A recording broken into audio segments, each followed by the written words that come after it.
নমস্কাৰ কক্সালে স্বাগতম ছাত্ৰ ছাত্ৰীসকল মই তোমালোকৰ জ্যোতি বাইদেউ আশা কৰো তোমালোক ভালে আছা আজি আমি সপ্তম শ্ৰেণীৰ ভূগোল খণ্ডৰ দ্বিতীয়টি পাঠৰ তৃতীয়টি অংশ পঢ়িব ওলাইছো পৃথিৱীৰ অভ্যন্তৰ ভাগৰ তৃতীয়টি অংশত কি আছে চাওঁহাচোন এটো পাঠত আমি আলোচনা কৰিম মণিক কি হয় আৰু মাটিৰ বিষয়ে আমি ইয়াৰ বিষয়ে জানিম ঠিক আছে মণিক কি হয় আমি যোৱা ক্লাছত শিলৰ বিষয়ে গম পাইছিলো হয়নে শিলবোৰ বিভিন্ন ধৰণৰ মণিকৰে গঠিত পৃথিৱীৰ ভূতকৰ আন এটা উপাদান হ'ল মণিক ঠিক আছে পৃথিৱীত প্ৰাকৃতিকভাৱে সৃষ্টি হোৱা অজৈবিক গোটা পদাৰ্থসমূহে হ'ল মণিক ঠিক আছে মণিকবোৰ সাধাৰণতে কঠিন পদাৰ্থ হয় আৰু এই মণিকবোৰ লগ লাগি পেলাই শিললে পৰিৱৰ্তন হয় মণিকবোৰ ভূতকৰ গোটেই ভূতত্ত্বটোৱে পোৱা যায় তাৰ মানে ভূতকৰ গোটেই ভূতত্ত্বটোৱে ঠিক আছে ভূতকৰ গোটেইটো ভূতকতে এই মণিকবোৰ পোৱা যায় সকলো মণিকৰে কিছুমান নিৰ্দিষ্ট ধৰ্ম আছে বৰণ বৰ্ণৰেখা ৰূপ স্বচ্ছতা আদি মণিকৰ মূল ধৰ্ম গতিকে মণিকবিলাকৰ আমি ধৰ্ম কি পালো বৰণ বৰ্ণৰেখা ৰূপ আৰু স্বচ্ছতা কিছুমান বহুত সাফা হয় কিছুমান ইমান সাফা নহবও পাৰে আৰু ৰংবিলাকেও গম পাও আমি মণিকবোৰ বিভিন্ন ধৰণৰ হয় মণিকসমূহে দুটা শ্ৰেণীত ভাগ কৰিব পাৰি ইয়াৰে এবিধ হ'ল শিল গঠনকাৰী মণিক আৰু এটা হ'ল আকাৰ গঠনকাৰী মণিক গতিকে মণিক আমি দুটা ভাগত ভাগ কৰিলো এটা হৈছে শিল গঠনকাৰী মণিক আৰু এটা হৈছে আকাৰ গঠনকাৰী মণিক শিল গঠনকাৰী মণিকসমূহ শিল গঠনত সহায় কৰে যেনে কোৱাৰ্টাজ সিলিকেট কাৰ্বনেট অক্সাইড আৰু ফ্লেছপাৰ ঠিক আছে এগেটাই কি গঠন কৰাত সহায় কৰিছে শিল গঠন কৰাত সহায় কৰিছে আনহাতে পৃথিৱীত এনে কিছুমান মণিক আছে যিবোৰে আকৰিক মণিক হিচাপে ব্যৱহাৰ কৰা হয় আকৰিক মণিকবোৰ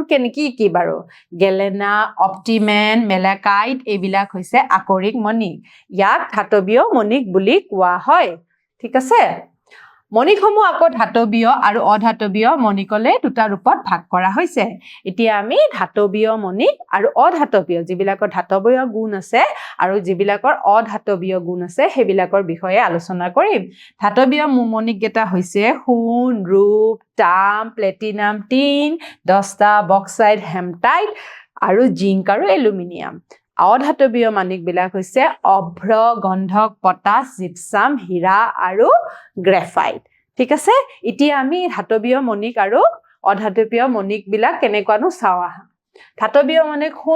সোণেৰে আমি কি উৎপন্ন কৰো হয়দে সোণেৰে আমি বহু ধৰণৰ কি উৎপন্ন হয় বহু ধৰণৰ আমাৰ অলংকাৰ যিবোৰ আমি পিন্ধো সেই অলংকাৰবিলাক সোণেৰে বনোৱা হয় ঠিক সেইদৰে কপাৰ তামৰ গ্লাস তামবিলাকত ব্যৱহাৰ হয় ইলেক্ট্ৰিচিটিত ব্যৱহাৰ কৰা হয় বিজুলী বাতিত ব্যৱহাৰ কৰা হয় আৰু ৰূপ সিলভাৰৰ জৰিয়তে আমি বিভিন্ন ধৰণৰ অলংকাৰ বা বাচন এইবিলাক আমি বনাও অধাতৱীয় মণিক অভ্ৰ হীৰা আৰু গ্ৰেফাইট আৰু এইবিলাকৰ জৰিয়তেও আমি কিছুমান বস্তু বনাও অভ্ৰৰ জৰিয়তে আমি বিভিন্ন ধৰণৰ মাইকাৰ জৰিয়তে আমি ইলেক্ট্ৰিচিটিৰ বস্তুবিলাকো বনাও হীৰাৰ জৰিয়তেতো আমি সকলোৱে জানো হীৰা সকলোতকৈ টান শিল হয়নে এই মণিকটোৰ আটাইতকৈ টান মণিক হৈছে হীৰা আৰু গ্ৰেফাইট ঠিক আছে হ'ব কঠিনতা মণিকৰ মূল ধৰ্ম মণিকৰ কঠিনতা জোখাৰ বাবে এক মাপকাঠি ব্যৱহাৰ কৰা হয় ইয়াক কি বুলি কোৱা হয় যিটো মাপকাঠি ব্যৱহাৰ কৰা হয় মণিকটোৰ মাপকাঠিটো কি হয় যেনেকৈ কঠিনতা কেনেকৈ ব্যৱহাৰ কৰিম আমি কেনেকৈ গম পাম মহৰ কঠিনতা মাপকাঠিটো মানে যিটো আমাৰ ইনষ্ট্ৰুমেন্ট আছে যন্ত্ৰ আছে সেই যন্ত্ৰৰ জৰিয়তে আমি মণিকৰ কঠিনতাটো ব্যৱহাৰ কৰিম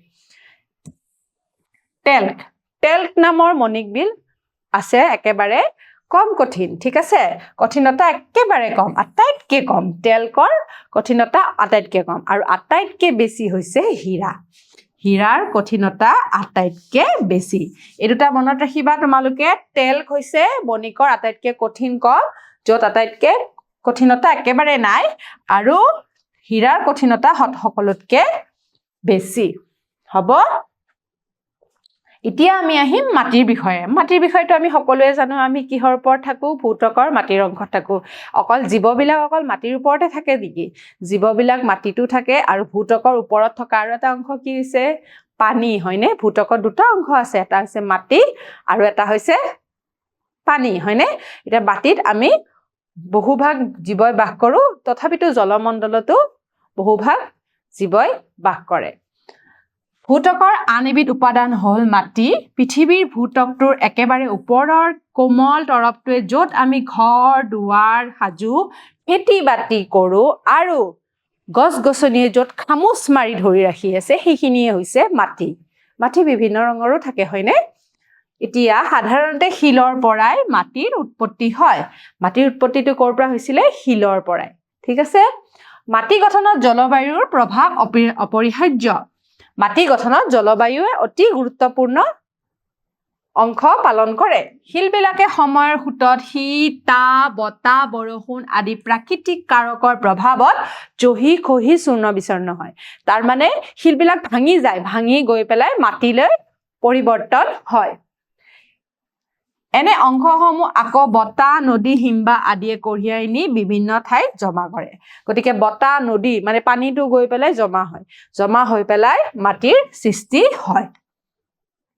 শিলৰ পৰা মাটিৰ সৃষ্টি হয় বাবে শিলত থকা মণিকবিলাকো মাটিত পোৱা যায় আমি গম পাইছিলো শিলত বিভিন্ন ধৰণৰ মণিক আমি পাওঁ হয়নে গতিকে শিলৰ পৰাই যিহেতু মাটিৰ সৃষ্টি হয় গতিকে শিলৰ থকা মণিকবিলাকো আমি ক'ত পাম মাটিত পাম সাধাৰণতে প্ৰকৃততে মাটিত ভূপৃষ্ঠৰ পৰা 3 মিটাৰ মানহে তললৈ পোৱা যায় গতিকে যিখিনি আচল মাটি সেই মাটিখিনি মাত্ৰ মাটিৰ ভূত্বকৰ 3 মিটাৰ অংশখিনিহে আমি মাটি পাওঁ মাটি জৈৱিক আৰু অজৈৱিক পদাৰ্থবোৰৰ দ্বাৰা গঠিত এটা জৈৱিক উপাদান যিবিলাক আছিলে সেইবিলাককে সাধাৰণতে হিউমাছ বুলি কয় ঠিক আছে এটা হিউমাছনো কি অকমান চাম দেই ঘাঁহ বন লতা আৰু গছ-গছনিৰ ডাল পাতেৰে অংশ বিভিন্ন জীৱ কেঁচু কুমুটি এন্দুৰ পোক পৰুৱাৰ মৃতদেহ গৰু মহ আদি বিভিন্ন জীৱ-জন্তুৰ বিষ্ঠাবোৰে মাটিত থকা জৈৱিক পদাৰ্থ তাৰ মানে যিমানবোৰ জৈৱিক বস্তু আছে সেইবিলাকৰ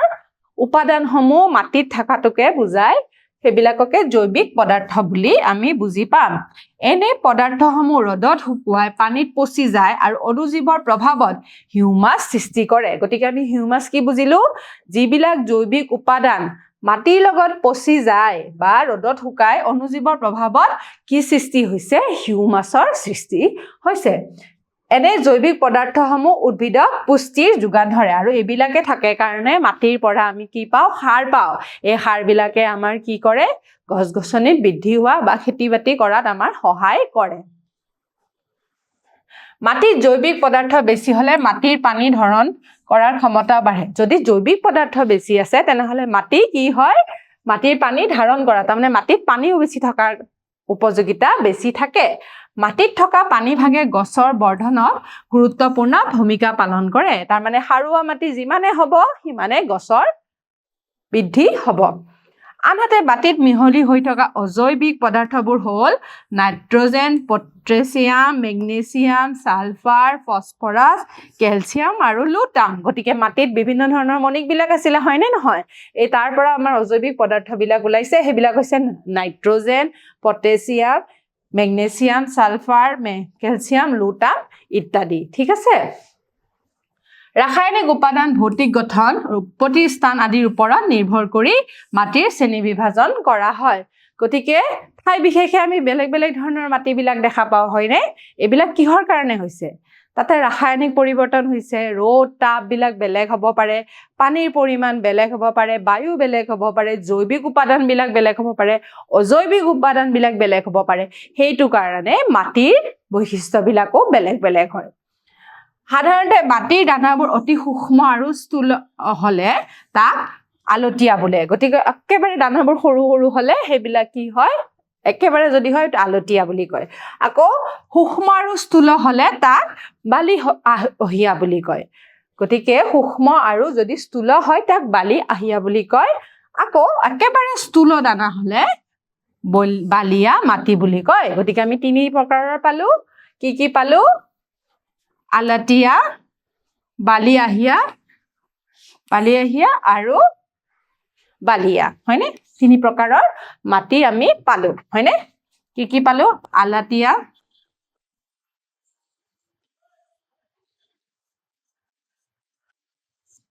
তাৰ পিছত বালি আহিয়া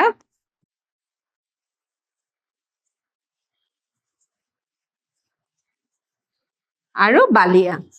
মাটিৰ প্ৰকাৰ হয়নে ঠিক আছে ছাত্ৰ ছাত্ৰীসকল এবাৰ চাওঁ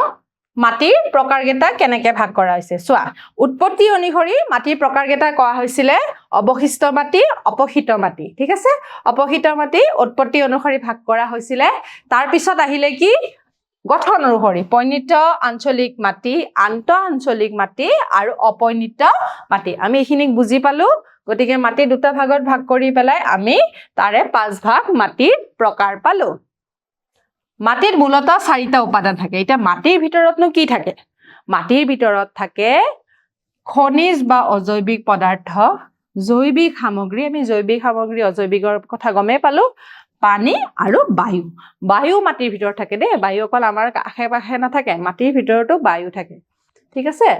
এতিয়া কিমান পৰিমাণৰ থাকে আয়তনৰ ক্ষেত্ৰত মাটিৰ ভিতৰত আছে 45% খনিজ পদাৰ্থ 5% জৈৱিক পদাৰ্থ 25% পানী আৰু 25% বায়ু ঠিক আছে এইখিনি মনত ৰাখিব লাগিব আমি ভূতক আৰু জীৱ জগত গতিকে ভূতকৰ লগত আমাৰ জীৱ জগত ওতঃপ্ৰোতভাৱে জড়িত হয়নে আমাক পানীও লাগে মাটিও লাগে হয়নে আমি কেনেকৈ থাকো গতিকে ভূতকৰ লগত ঘনিষ্ঠ সম্পৰ্ক আছে ভূতকটো হৈছে সকলো জীৱিত উদ্ভিদ জীৱ জন্তুৰ বাসস্থান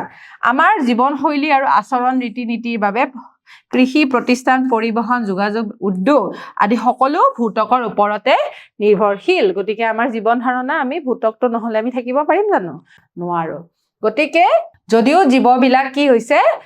আমাৰ ভূতকৰ মাটি অংশত বসবাস কৰে তাৰোপৰি কিছুমান জীৱ আমাৰ জলমণ্ডলতো বসবাস কৰা আমি দেখা পাইছো তাৰোপৰি মৰুভূমি আৰু মেৰু অঞ্চলতো প্ৰাণীৰ সন্ধান আমি পাওঁ হয়নে গতিকে ভূতকত পোৱা বিভিন্ন ধৰণৰ খনিজ পদাৰ্থ আৰু মাটি আৰু শিলেও আমাক কি কৰিছে জীৱ জগতখনক প্ৰভাৱিত কৰিছে গতিকে ভূতকত পোৱা nitrogen potassium magnesium sulphur phosphorus calcium এইবিলাক কি হৈছে খনিজ পদাৰ্থ উদ্ভিদ আৰু প্ৰাণীৰ বৃদ্ধিৰ বাবে অৰিহণা যোগাইছে মানুহৰ জীৱনৰ বাবে প্ৰয়োজনীয় বিভিন্ন খাদ্য সামগ্ৰী বিভিন্ন ধৰণৰ সামগ্ৰী আশ্ৰয় ইত্যাদি ভূতকটোৰ ওপৰত গঠিত মাটিৰ ওপৰত নিৰ্ভৰশীল হয় গতিকে আমাক অতি দৰকাৰী মাটি আৰু আমাৰ ভূতকটো আৰু পানী গতিকে আমাৰ প্ৰয়োজনৰ পূৰণৰ বাবে বিভিন্ন সময়ত শিলো ব্যৱহাৰ কৰা হৈছে কয়লা খনিজ তেল প্ৰাকৃতিক গেছ এইবিলাকৰ উৎসসমূহ আমি ক'ৰ পৰা পাওঁ শিলৰ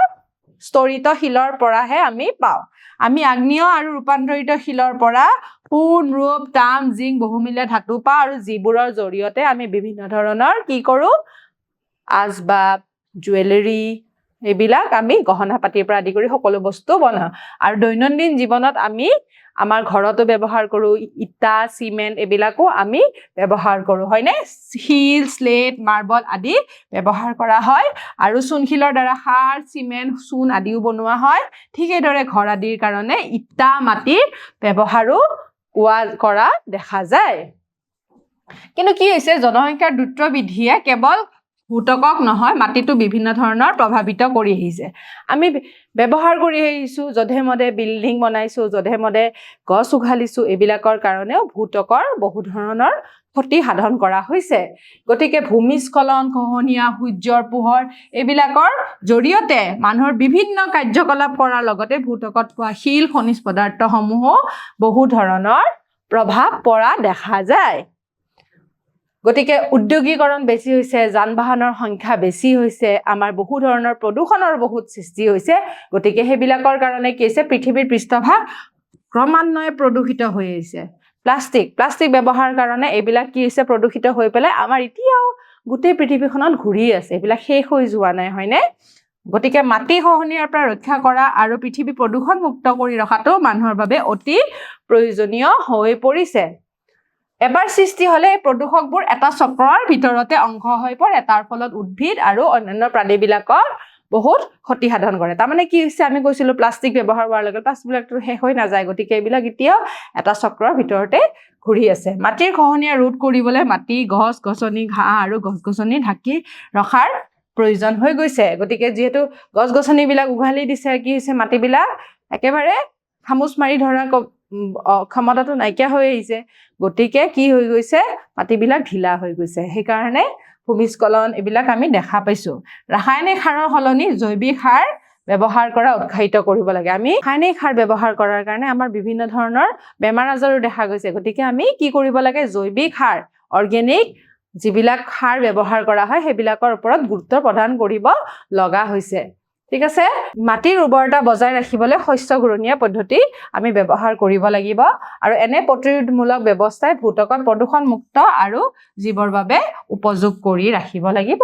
গতিকে আমি মাটিবিলাক আমাৰ পিছলৈও লাগিব হয়নে পিছৰ আমাৰ যিবিলাক জেনেৰেশ্যন আহি আছে তেওঁলোককো লাগিব গতিকে আমাৰ পিছৰ জেনেৰেশ্যনৰ কাৰণে আমি মাটিৰ উৰ্বৰতা শক্তি আৰু মাটিখিনি বচাই ৰাখিবৰ কাৰণে আমি বিভিন্ন ধৰণৰ হাতত প্ৰকল্প ল'ব লাগিব গতিকে আমি মাটিৰ বিষয়ে গম পালো মাটি কেনেদৰে আমি বচাবও লাগিব খহনীয়া ৰোধ কৰিব লাগিব ভূমিস্খলন ৰোধ কৰিব লাগিব তাৰ কাৰণে আমি কি ধৰণে পদ্ধতি কিছুমান অৱলম্বন কৰিব লাগিব সেই বিষয়ে গম পালো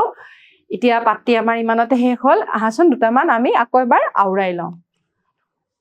আটাইতকৈ টান মণিকবিধ কি আছিলে আটাইতকৈ টান মণিকবিধ আছিলে হীৰা মণিকবোৰ সাধাৰণতে কি পদাৰ্থ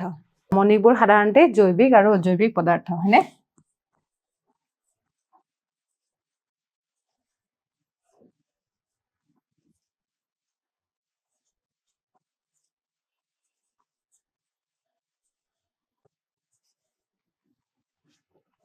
মাটি অকল জৈৱিক পদাৰ্থৰে গঠিত হয়নে